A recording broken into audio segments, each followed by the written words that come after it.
All right, God be with you. And also with you. Let us pray. Gracious and loving one, God of the prophets, bless the prophets' heirs. Be with us this day as we seek to talk through prophecy, what it is, what it isn't, and who we are called to be in our world today. Amen. Amen. So I was going to do slides, but I only have about 5 of them. So I'm going to put them online with this talk. And if you want to look at my slides, you can look at my slides later. But half of you can't see them anyway, so we're not going to worry about them. I wanted to take a moment to talk.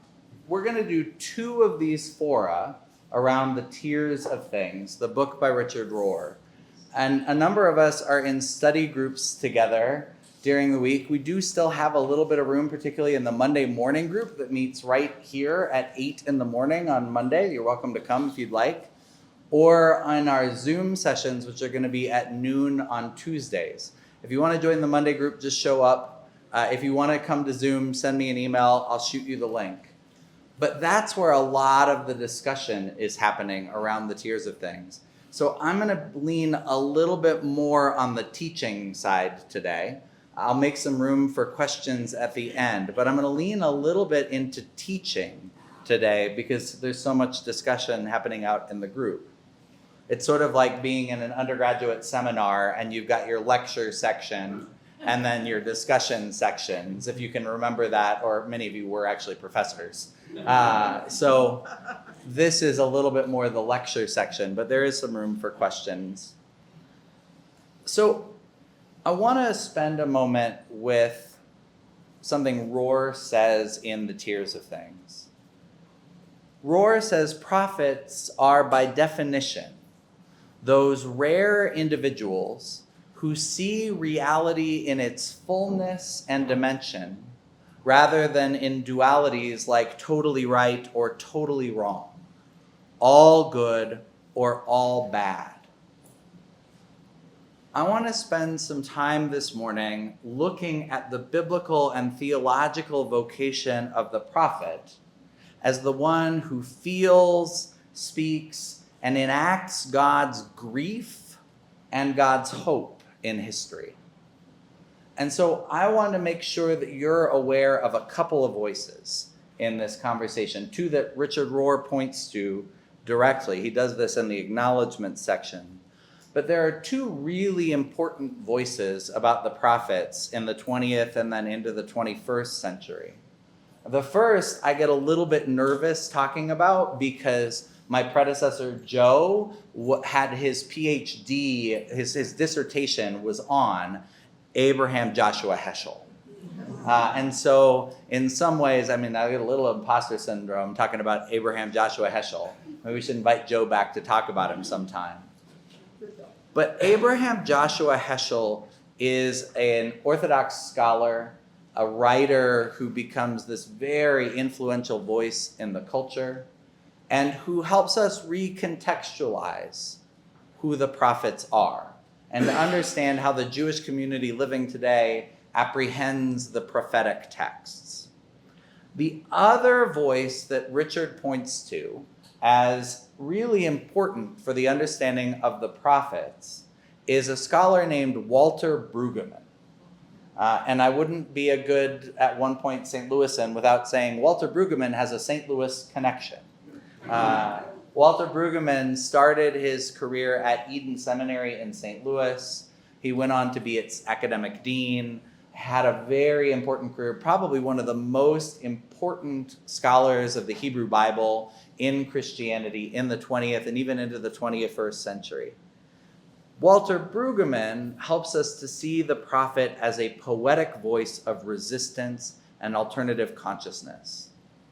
And then finally, from those 2, we'll talk a little bit about Richard Rohr, about what it means to have a contemplative and pastoral lens on prophetic suffering and solidarity. So let's talk for a minute first about Heschel, about Abraham Joshua Heschel. And if you see the slides later, you'll see the picture I have of Abraham Joshua Heschel has him marching with Dr. King. So Heschel for Heschel, one of the most important things to know about prophets is that they feel the pathos of God. The pathos of God. What does that mean? What is pathos of God? Anybody? The heart, the emotion, yeah. Heschel has this idea, and this is his big work on the prophets. It was originally published in 2 volumes, but now somebody's put it together in one cover with too small print. But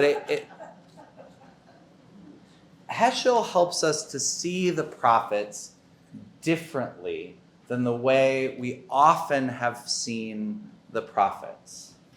Richard Rohr gets into this a little bit, though I was grateful in the Tears of Things. Richard didn't start with the old saw that I've heard again and again and again in the church, which is that the prophets are not prognosticators, right? For a very long time, and Richard does this in a very nuanced way, which I really appreciate, but Heschel is part of who helps us see this for the first time. In Christianity especially, prophets were often sort of taught as the people who guessed the future, or for whom God sent visions of the future. And there's a tiny bit of that in the prophets, but it's nothing like what we made of it. So how do we do this in Christianity particularly? How is that suddenly the thing? What way do we use the prophets the most in Christianity? What season do we read the most prophets? Anybody?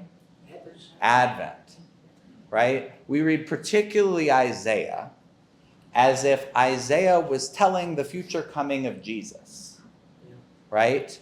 And that is the lens through which a lot of Christians see the prophets, particularly Isaiah, but for a long time, that's really kind of the way the church used the prophets, was to say, there are things in these prophetic texts that we think point to Jesus.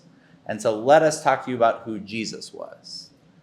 And what that does is it ignores the prophets and their own situations and their own setting in life and the whole teaching that they were trying to do.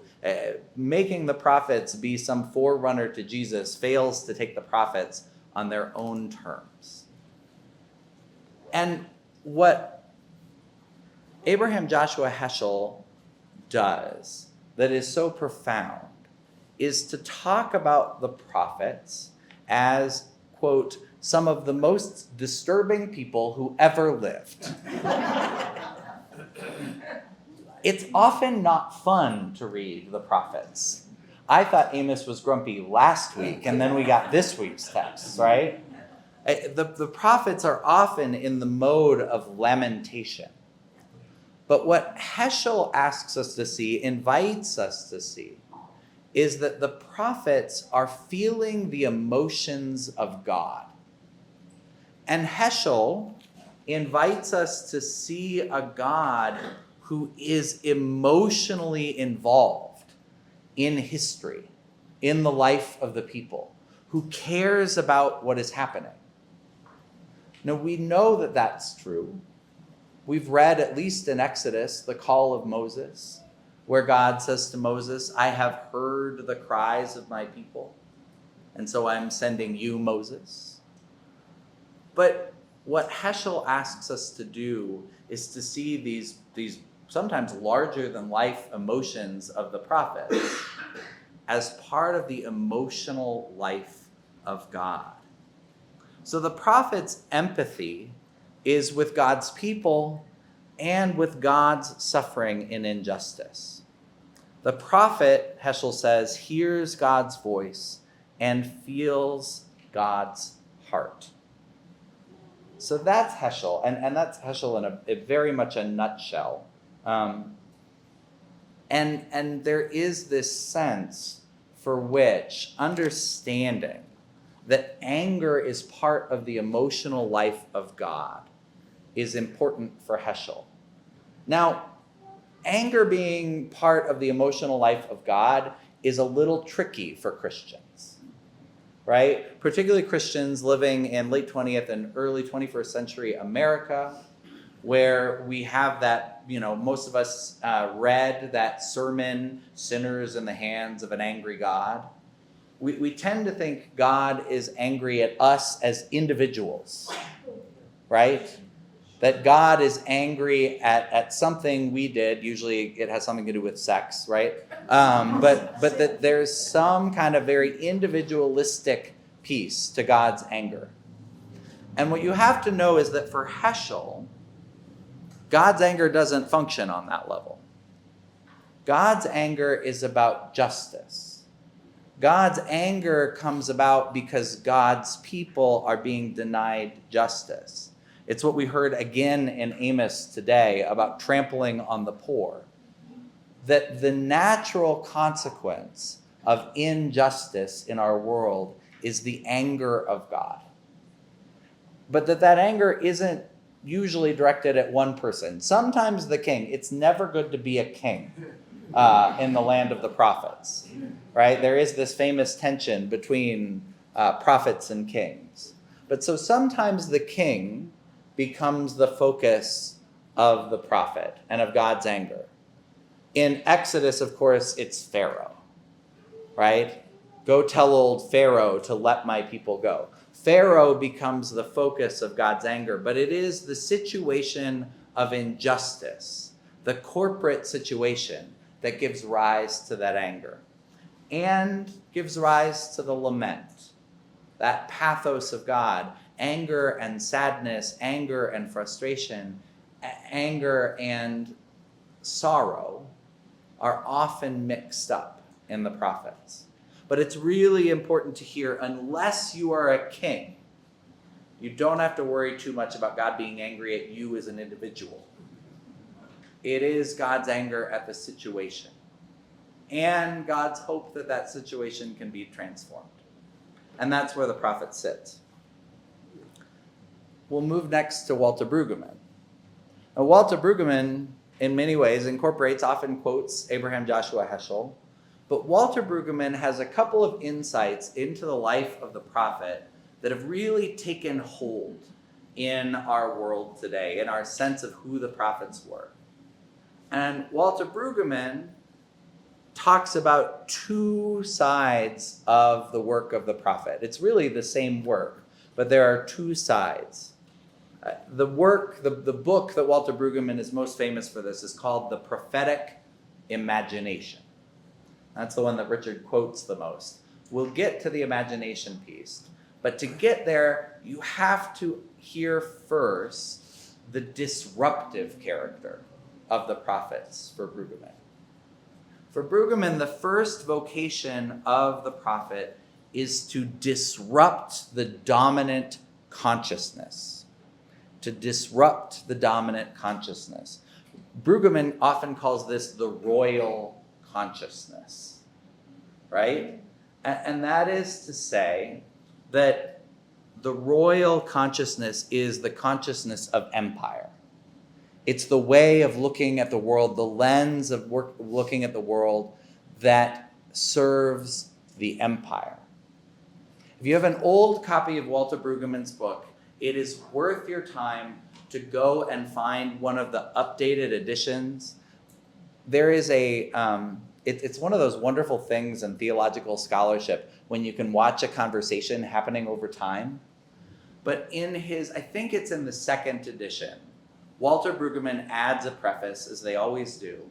But it's fun because he adds a preface where he quotes a scholar who quotes him a great deal. And so you can see this conversation happening. But the scholar he quotes is a guy named William Cavanaugh. And William Cavanaugh is a liturgical scholar. His important book is called Torture and Eucharist, which is not about how long the service lasts. William Cavanaugh's book, Torture and Eucharist, looks at the way that the Eucharistic community existed in Chile under Pinochet. And Brueggemann, in his preface, uses Cavanaugh, who uses Brueggemann throughout his book, talking about imagination and talking about naming royal consciousness. Brueggemann talks about the power of storytelling And he says, in Chile, under Pinochet, the people were being told their lives did not matter. Their voices had no value. They had no ability to stand up for justice, to care for one another. The only voice that mattered in Chile in those days was Pinochet's and the people around him. This is autocracy. This is empire, right? And that was the story that was told to the people. Your voice doesn't matter. The voice that matters is the dictator's. Listen to him. What he says is what is best for Chile. Make Chile great again.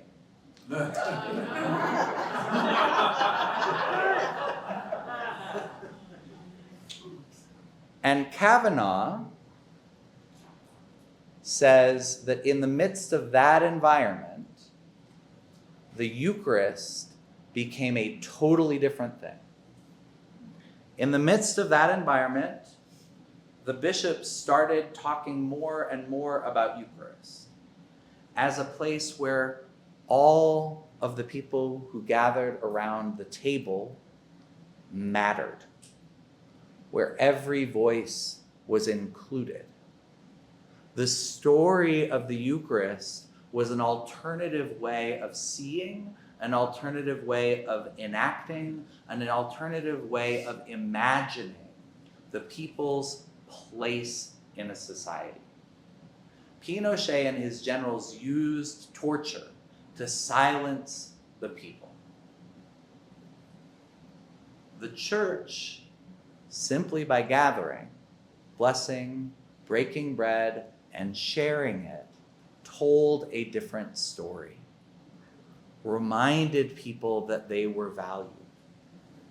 And in his preface to the second edition, Brueggemann says, what William Kavanaugh has named is the prophetic imagination. It is an imagination that helps us to see not the world as it is, not merely how to survive, but the world as it could be, the world as it should be. Brueggemann says the power of the prophets is not in simply the lament, but you have to know that that lament is serving to disrupt the royal consciousness, the way of empire, the propaganda that is surrounding the people, that lament that is so present in the prophets is a tool to move you into the space of imagining a future where people are treated with their inherent dignity, where their rights and their voices are valued, where they are invited around the table.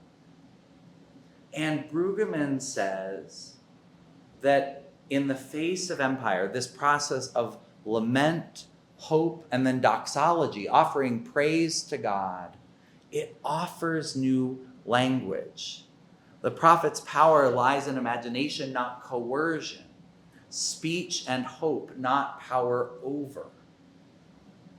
Prophecy, then, is the ability to do as Harvey Milk said in the streets of San Francisco.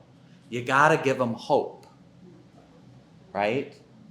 So that's Brueggemann. And so those are the two voices that Richard points to most as framing his understanding of prophecy. The Orthodox scholar who marched in the streets with Dr. King and talked about the pathos of God, and the Protestant scholar who said that the power of the prophets is to hear God's imagination, God's dream for the world, as Desmond Tutu often called it, breaking open over and against the story that the empire wants to tell.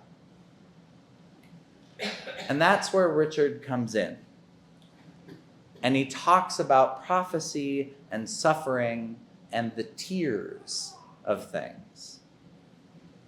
So Richard's contribution in this conversation, in some ways, is to take it away from the thick academic tomes, though I will say this book by Heschel really is very approachable and is worth your time, though you might need a magnifying glass or the 2-volume edition. But it's beautifully written, well done. Walter Brueggemann's prophetic imagination as well pretty accessible as scholarly text goes. But this is something that Richard Rohr is actually a master at. He takes a conversation that is happening and invites the average person into that conversation to ask, what does this have to do with me? And Richard, in this prophetic conversation about the tears of things, invites us first into that question of pathos.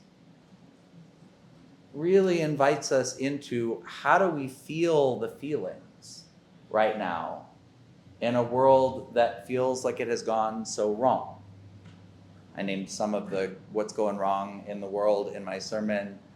We will be talking in the groups about the pain that we're seeing in the world, the pain that we're feeling in the world. I sent out an e-noticias and have sent to the groups as well a spiritual practice about slowing down enough just to feel the feelings that the folks at the CAC put together in response to Richard's book, but allowing there to be the space for the tears of things. There's a poet that I really, really like named Andrea Gibson. She just died earlier this month. Incredible younger poet, and they pronouns actually. Andrea Gibson used they pronouns at their death. Died of cancer. But there's a line, Andrea Gibson struggled on and off with depression, anxiety, lots that went on for Andrea, but they owned their tears a lot. And I'd really encourage you to, if you get a chance, they can be a little crass, which I love. My favorite collection of their poetry is called Pole Dancing to Gospel Hymns.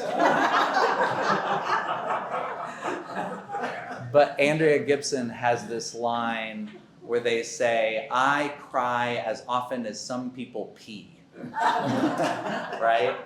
But to be invited to embrace those tears and to see that as a radical thing in and of itself in a time when lament can become political, when feeling the emotions can be disruptive, to unbury the hidden sorrow beneath the world's facades. One of my favorite Richardisms, there's a lot of Richard Rohr isms, right? But one of my favorite Richardisms is that you don't worry about when you get disillusioned, because to be disillusioned is simply to lose your illusions, right? But to be disillusioned with the world is to say there are a lot of illusions being presented right now, and we need to open those up.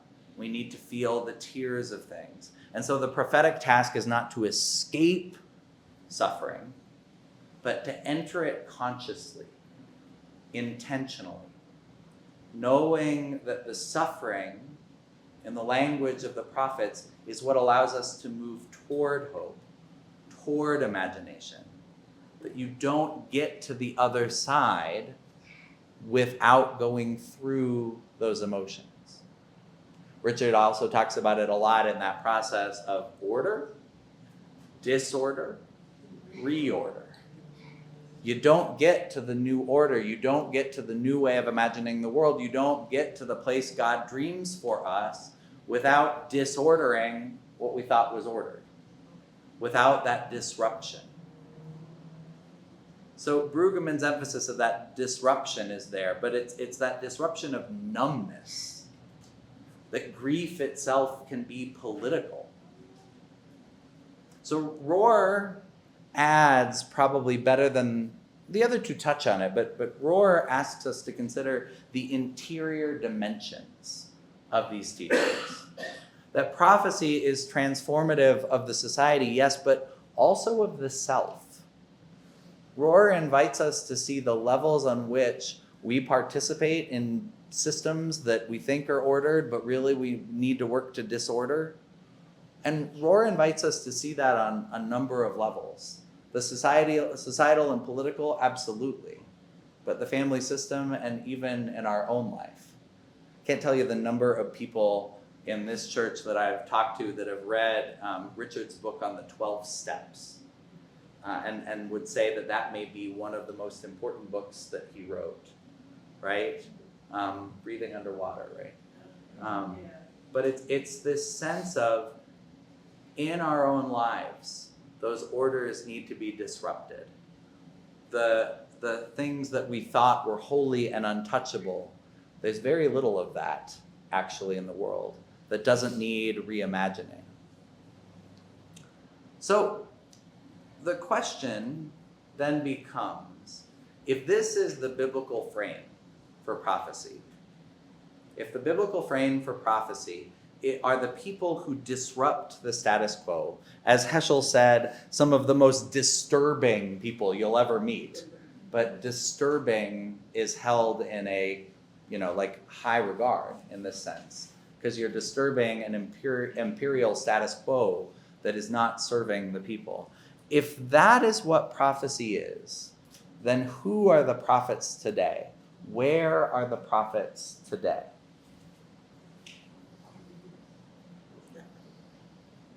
And so, we could do that assignment, right? Like, let's name some prophets from today. Say it. Colbert.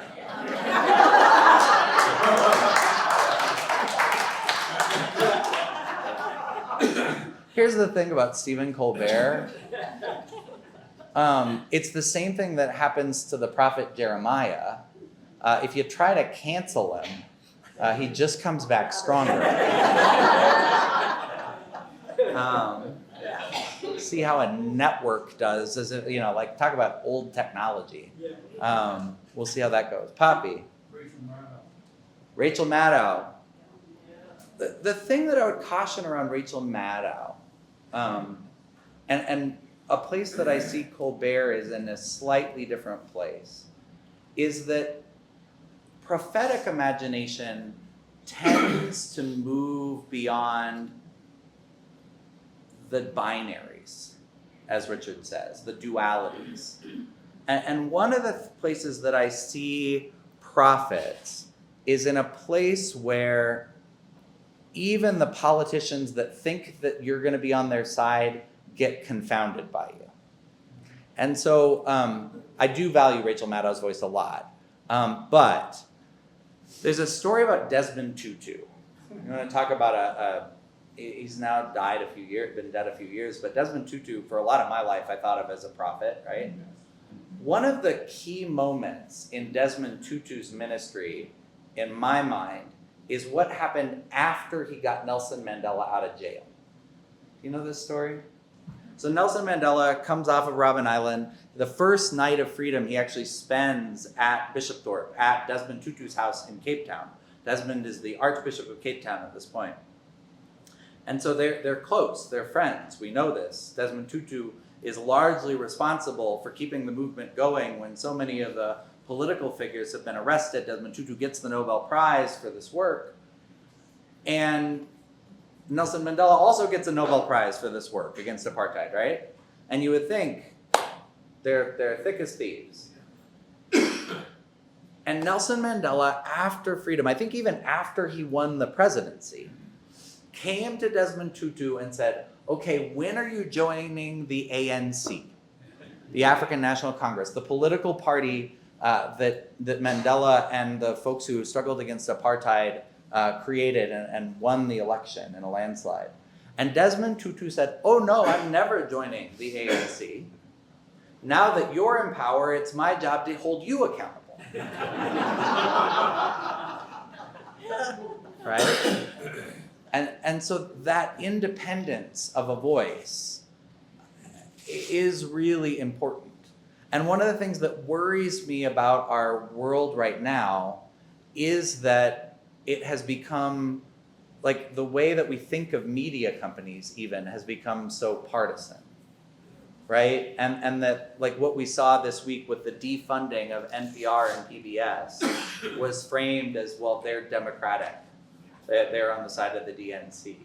And those media folks work really hard, and I would say Rachel Maddow doesn't work quite as hard to have the independent voice, right? But I know a lot of folks in the NPR world, in the PBS world, that really work to maintain that independent voice. That's one of the geniuses of our Constitution, the protection of the press alongside religion. But I would say that prophecy still tends to sit with spiritual voices a little bit more than broadcasters. One of the things I see about Stephen Colbert is that Colbert is a surprisingly spiritual figure.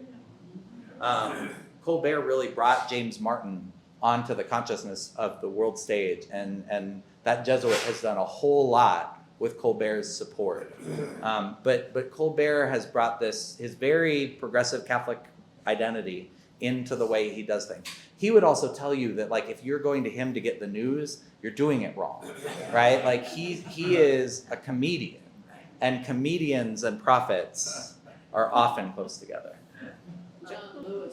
John Lewis. Yeah, there's a situation where, and the Black church is fascinating in this, right? Because the line between a pastor and a politician in the Black church doesn't exist, right? Look at the junior senator from Georgia, right? The Black church, in some ways, because it has always been in a minority position, has always held the prophetic together with the political. They've always seen that politics has to serve alongside work to set God's people free. Now, then the fights happen in the Black church sometimes around, like, women's voices and the inclusion of LGBTQ plus people, and where the lines are there, because oppression is something that happens across all sorts of society. But John Lewis is somebody who first was an activist, first was making good trouble, and then worked to bring that good trouble into Congress. And there are other figures like that. James Baldwin, Pope Leo, we will see. I'm praying, but yeah, the verdict's still out on Pope Leo for me. Pope Francis at his best. One thing, I don't want to give you a name, but this to me is courage. Prophets have courage. Yeah. I don't even get sometimes. Like, I'd love to put a bumper sticker on my truck. Yeah. But I'm afraid to. I'm afraid that I'll come out, all the windows will be busted out. Yeah. But prophets don't even think that. Well, they didn't even want to be prophets. They don't even want to be prophets. Yeah, there's a lot of reluctance in the prophets, isn't there? You see that a lot. I mean, last week Amos was telling us, I'm just a dresser of sycamore trees, right? So somebody brought up Bishop Buddy, Marianne Buddy. Talk about a prophetic moment, right? The funny thing is, like, Bishop Buddy and I were ordained in the same year. Well, she's been priested a lot longer, but she was consecrated Bishop of Washington the same year I was made a priest. Actually, it may have been in the same month, within a month of each other. And so we worked together really closely, and I know her really well. And so it is something to see somebody, like when you've done dishes in their kitchen, standing in the pulpit of the National Cathedral, and then there's like T-shirts afterward. I've got one, Bishop Buddy fan club, right?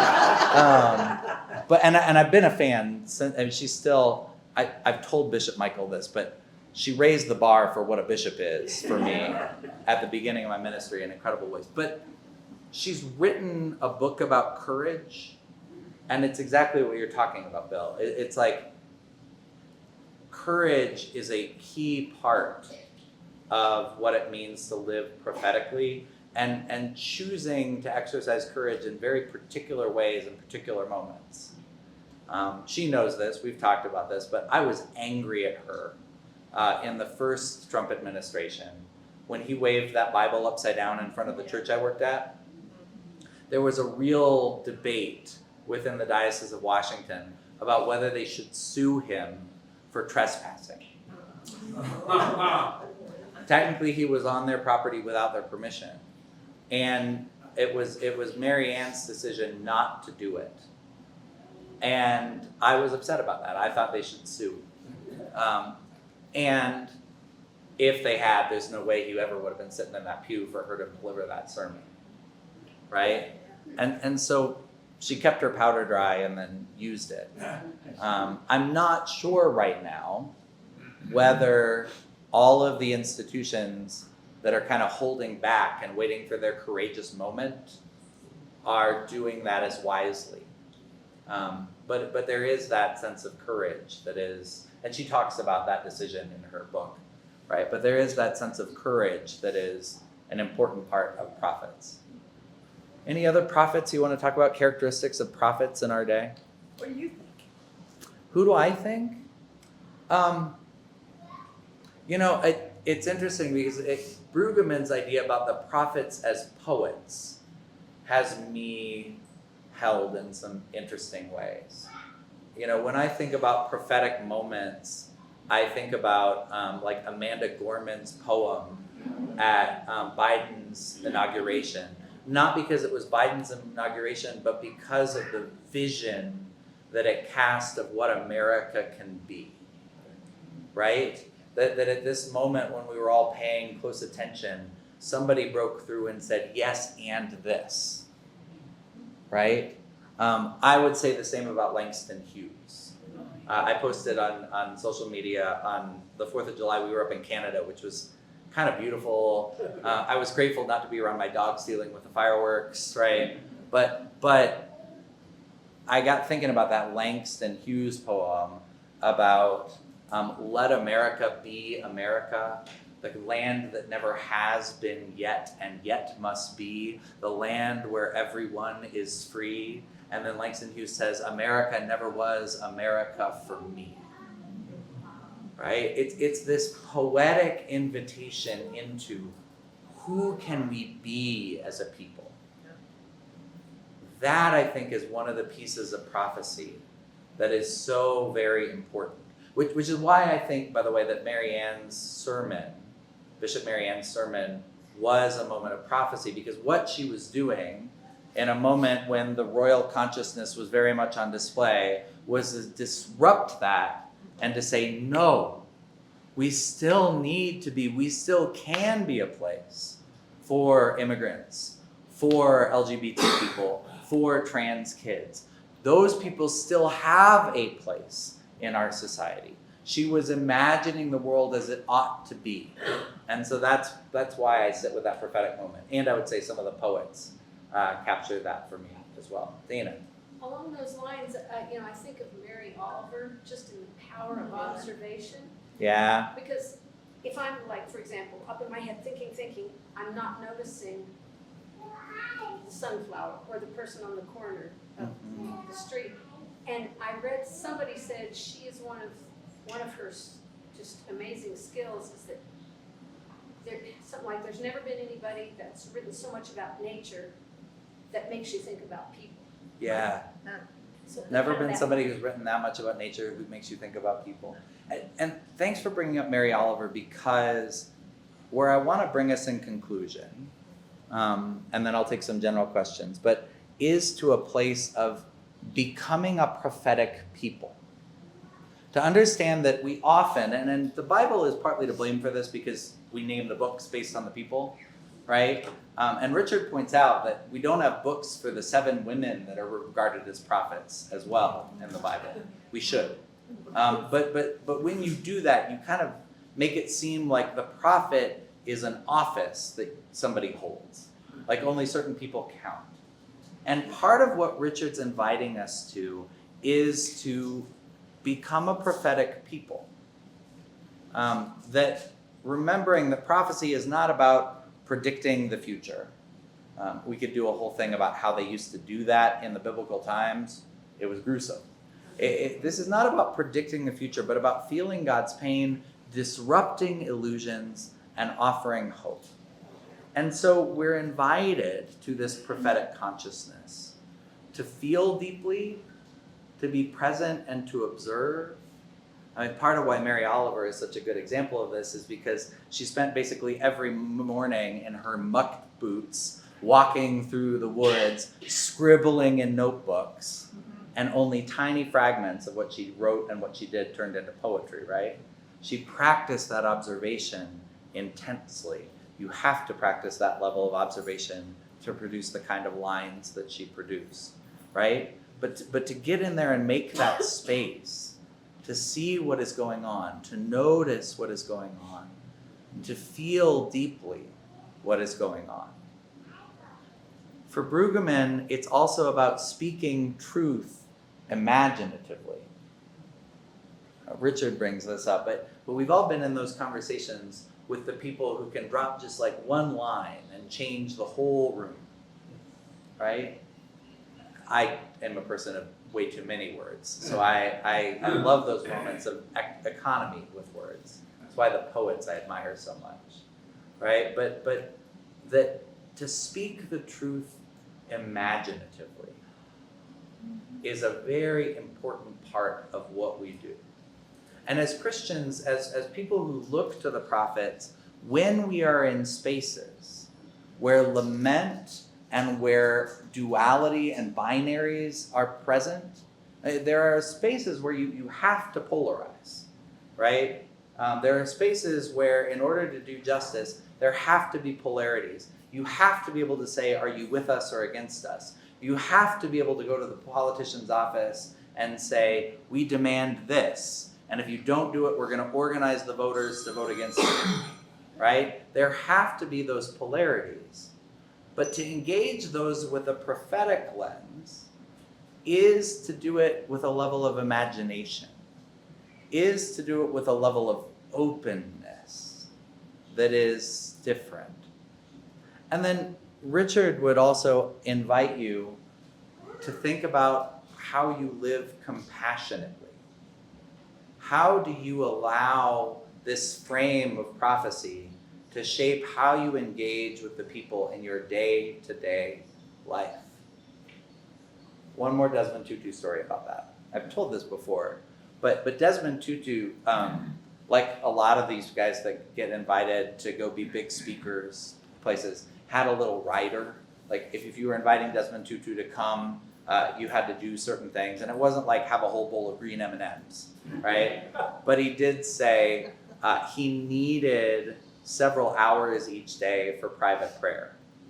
He's needed morning prayer and evening prayer. He needed time in the middle of the day. And often, and especially in like Episcopal churches that knew him well, they'd be like, can't you make an exception for us? Can't you? And Desmond Tutu would say, if you want the Desmond Tutu that you know, if you want the Desmond Tutu who laughs and makes people feel included and makes people feel seen and heard, you gotta give me my time to pray. Yeah. You gotta give me my time to recharge. That level of engaging with people and compassion requires a certain level of commitment to the interior life. And so there is this sense in which the invitation to be a prophetic people has implications for how we spend our time, how we engage with the news. Often that means not going through every single headline, reading every single story, but allowing the stories that start to touch our emotions to actually go there. Setting down the newspaper and feeling the sensations of grief and anger, feeling what they feel like in our body. And from those places of feeling, to begin to speak truth in ways that are imaginative, that make room for change. So that's the kind of conversation about prophets around Richard Rohr.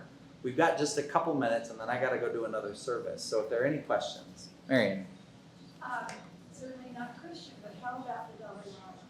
The Dalai Lama. Yeah, I would say there's a prophetic. I mean, like, the Dalai Lama wouldn't frame himself in the frame of the Hebrew prophets, right? But part of what, if you ever need a moment after the news and you happen to be in front of some kind of device that has the internet in it, which these days when we're reading the news, most of us are, just put into the YouTube search Dalai Lama and Desmond Tutu laughing. There are all these videos of the two of them just cackling together. And I would say that laughter is in and of itself sort of prophetic. Maya Angelou, another poet, Brene Brown, yeah, at her best. Eleanor Roosevelt never lost sight of what America could be. Yep. That day she died. Eleanor Roosevelt was like incredibly ahead of her time and an incredibly complex character. If you haven't read Pauline Murray's Song in a Weary Throat, And some of Polly Murray's poetry is incredibly prophetic as well. But her descriptions of her relationship with Eleanor Roosevelt and how Eleanor Roosevelt was incredibly politically astute, but was also at times a creature of the social class to which she had been born into. And you can see some of that complexity in Polly's writings about her. Just a quick thought about being creative. Yeah. At some point, I don't know the year, but the Ku Klux Klan was walking up Great March in Greensboro, North Yep. Carolina.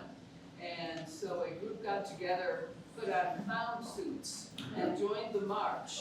As the Ku Klux Klan is going, white power, the clowns are going, white flower, and tossing around. So they did that, and the Ku Klux Klan went home. Yeah. Yeah. The other thing about prophets is they always loved the people that they were talking to. Yeah. Yeah. They loved the people they were talking to. Sometimes not the king. I mean, they loved the king, but there was a lot of critique. But definitely they loved the people God loved. That's part of that pathos, that the anger of God is tied to the love of God. Cesar Chavez. Yeah. I mean, all of these characters are going to be complex too. And all of the prophets were complex as well. This week in the groups, we'll talk about Richard's chapter about the unfinished prophets as well. The ones that don't make it through lament to imagination. And Richard, I found that chapter one of the more provocative ones in the book, particularly because he names John the Baptist as unfinished, right? And there's some beauty to that, right? Richard's inviting us to consider what is the full work of prophecy, and is it finished if we don't have that vision of hope? Maybe it's Richard Rohr. Yeah. Though he'd be embarrassed to hear it. So. We haven't mentioned too many live people. Yeah. So I just wonder if prophets are without honor in their own country in their own time, or if they're just aren't. Sure. No. I would say too, I think there is, we live in a time where there has been a lot of what I would call prophetic unveiling of some of the ways in which very big public figures have fallen short, right? To put it in a gracious way. And so I think it's very rare. I only know of one case, and it was Desmond Tutu, that the church would ever consider somebody as a saint before they're dead, because you kind of want the verdict to be done, right? Desmond Tutu had cancer, and the rumor was that he was going to die, and so an Episcopal church in San Francisco, St. Gregory of Nyssa, had him painted into a mural of the dancing saints on the wall. And then Desmond Tutu lived another 20 years. They were prophetic. Yeah, it was prophetic, right? But it's that kind of clarity while somebody is still alive is rare. It's very rare. Desmond Tutu is not yet on the front of Westminster Abbey. And then Westminster Abbey, it's the martyrs of the 20th century, right? But like Oscar Romero and Martin Luther King are up there as martyrs. So that's fun. I have to say John Lennon. John Lennon. Yeah, imagine all the people. Imagine no religion. Dorothy Day. We could do this all day, right? But you get a little bit of a sense, and don't lose. If a prophet is a prophet, they should disturb you, right? That's one of the signs you've got prophecy going on and not just the kind of political consensus, right? Prophets disturb us. And so it is important to ask, how is this person asking me to imagine the world differently than the slogans I can download from my political party of choice? What more is being offered? Because God's vision is always, always, always going to be bigger and wider than ours. I have to leave it there because I gotta go do another service. Thank you all so much.